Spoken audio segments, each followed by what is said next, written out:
শয়তান এই নামটা আমাদের সকলের কানে বাজলে বা মাথায় আসলে কেন জানি না একটুখানি অস্থিরতা তৈরি হয় বুকের মধ্যে, অস্থিরতা তৈরি হয় মনের মধ্যে।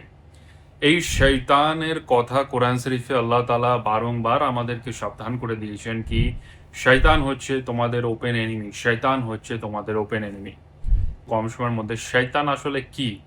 দেখুন, শয়তান হচ্ছে অ্যাকচুয়ালি প্রত্যেকটা মানুষ যখন জন্মায় একটা করে তার সাথে শয়তান জন্মায়, তার নাম হচ্ছে কারিন।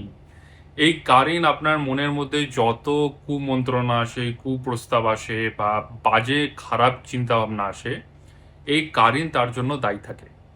এবার এই কারিন যার যত বেশি শক্তিশালী হবে, যে আল্লাহর থেকে অনেক দূরে থাকবে, নামাজ পড়বে না, কোরআন পড়বে না, দিনই চর্চা করবে না, এই কারিন তার তত শক্তিশালী থাকে এবং সে মানুষটা তত বেশি পাপে লিপ্ত হয়।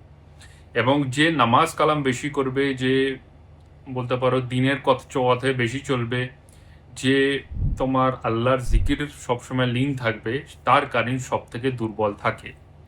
তো আমাদের এই শয়তানের থেকে বেঁচে সবসময় থাকতে হবে আর চেষ্টা করতে হবে আমাদের কারিন যেন সব থেকে দুর্বল থাকে।